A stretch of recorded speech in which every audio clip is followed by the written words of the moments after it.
Hello student, welcome back my YouTube channel गुड़िया GNM nursing. हम लोग का जो है कृतिका भाग 2 ख़त्म हो गया है। अब हम लोग पढ़ेंगे क्षितिज भाग 2। ठीक है, क्षितिज भाग 2 में फर्स्ट चैप्टर है राम लक्ष्मण परशुराम संवाद। पाठ का नाम है राम लक्ष्मण परशुराम संवाद। ठीक है, इस काव्य को लिखे हैं तुलसीदास जी। ठीक है, आइए पहले तुलसीदास जी के जन्म के बारे में जान लेते हैं, तब काव्य की ओर चलेंगे। ठीक है, तुलसीदास का जन्म 1532 ईस्वी में उत्तर प्रदेश के वादा जिले के राजापुर गांव में हुआ था। ठीक है, तुलसीदास के पत्नी का नाम रत्नावली था। तुलसीदास के पिता का नाम आत्मराम दुबे था। ठीक है, तथा इनके माता का नाम हुलसी देवी था। ठीक है, और इनकी मृत्यु तुलसीदास की मृत्यु 1623 ईस्वी में यूपी के काशी नगरी में हुई थी। काशी नगरी को जानते हैं, बनारस के नाम से जाना जाता है। ठीक है, वाराणसी ये है, आप लोग पढ़ लीजिएगा विस्तार से। इनकी जो रचना है, आइए इनकी रचना के बारे में जान लेते हैं।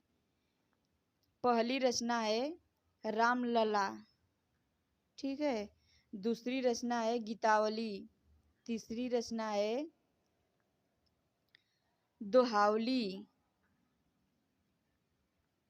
अगली रचना है विनय पत्रिका। ठीक है, अगली रचना है हनुमान बाहुक। अगली रचना है रामचरित मानस। अगली रचना है जानकी मंगल। अगली रचना है पार्वती मंगल। ठीक है, ये सब इनकी रचनाएं हैं, देख लीजिए, आप लोग पढ़ लीजिएगा विस्तार से। ठीक है, रामचरितमानस, विनय पत्रिका, कवितावली। ठीक, ये तुलसीदास जी हैं, आप लोग फिगर देख सकते हैं तुलसीदास जी का। ठीक है, आइए अब काव्य की ओर चलते हैं। ठीक, राम लक्ष्मण परशुराम संवाद। राम लक्ष्मण परशुराम संवाद, इसको लिखे हैं तुलसीदास जी। ठीक है,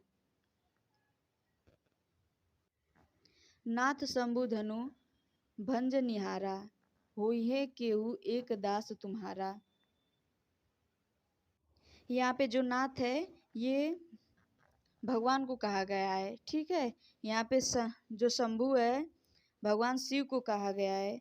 भंज निहारा, भंज निहारा मतलब तोड़ दिया है। ठीक है, यहाँ पे जब भगवान परशुराम को पता चलता है कि कहीं पे स्वयंवर रचा गया है और उस स्वयंवर में भगवान शिव के धनुष को तोड़ दिया गया है, तो इस बात को सुनकर परशुराम बहुत गुस्सा होते हैं और कहते हैं कि किसने उस धनुष को तोड़ा है।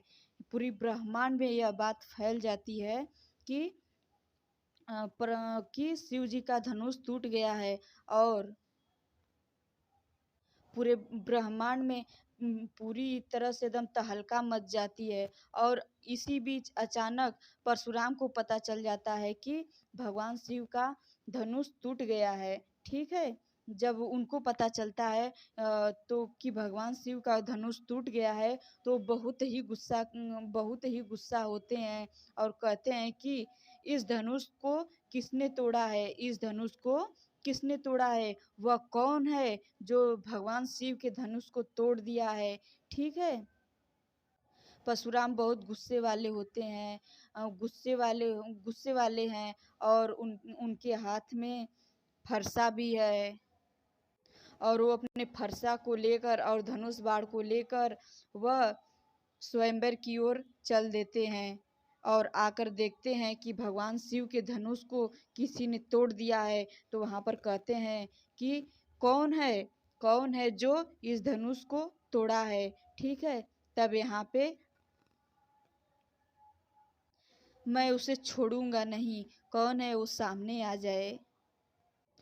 काये सुकाह कहिए किन मोही, सुनि ऋषियाई बोले मुनि कोही।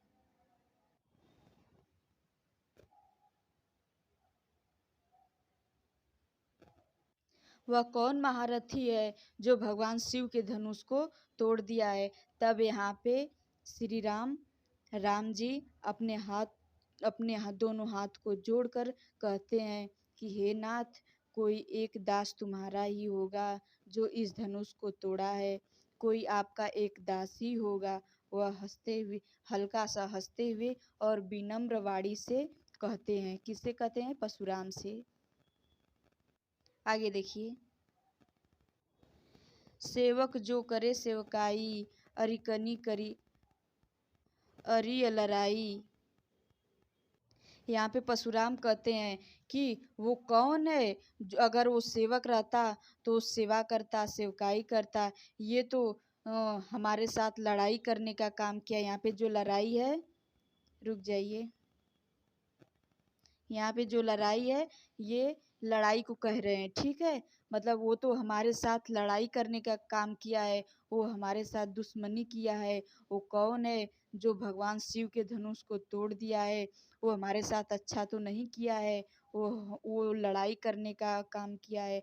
गुस्सा में होकर भगवान परशुराम बोलते हैं। सुनहु राम जेहि शिव धनु तोरा, सहस बाहु समसो रिपु मोरा।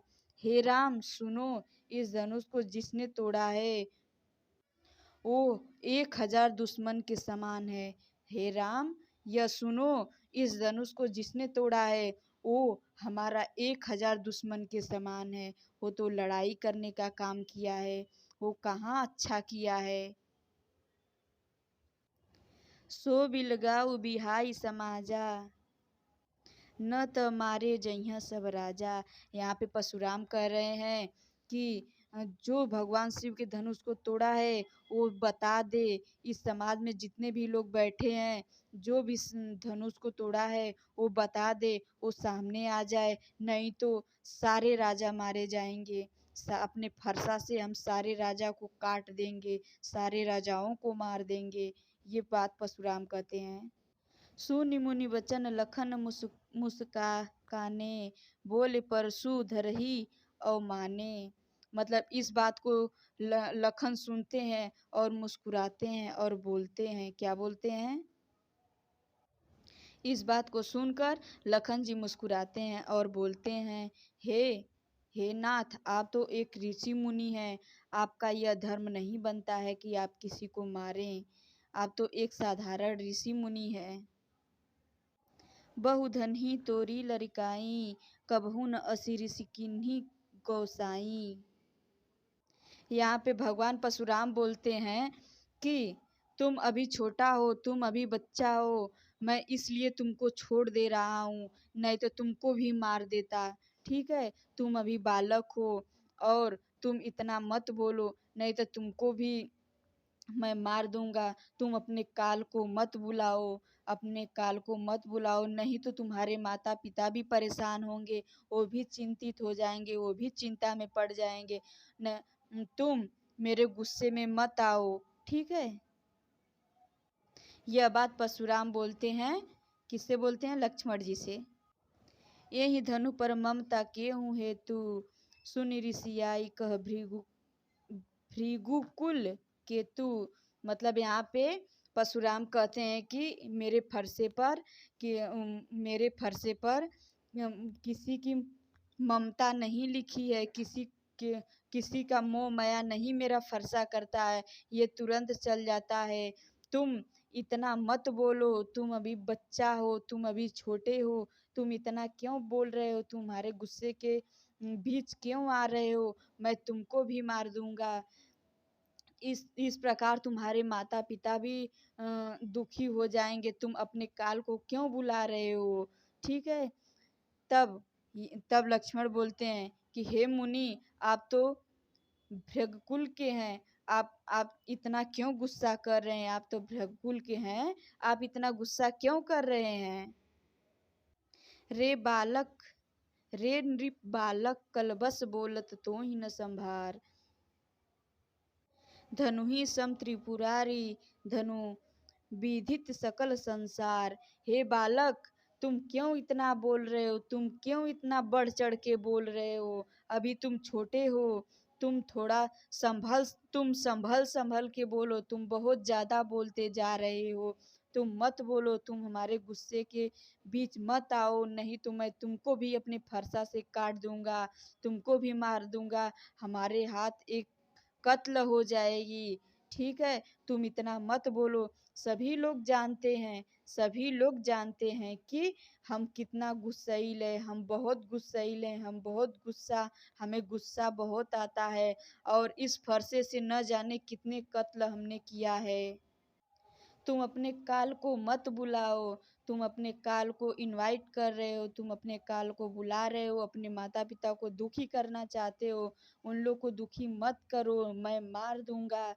यही कहते हैं और कह रहे हैं कि ये सारी दुनिया जानती थी, सारा संसार जानता था कि ये धनुष भगवान शिव का है। इसे कोई तोड़ता नहीं है, सारा संसार जानता है। ठीक है, तुम क्यों अपने काल को बुला रहे हो?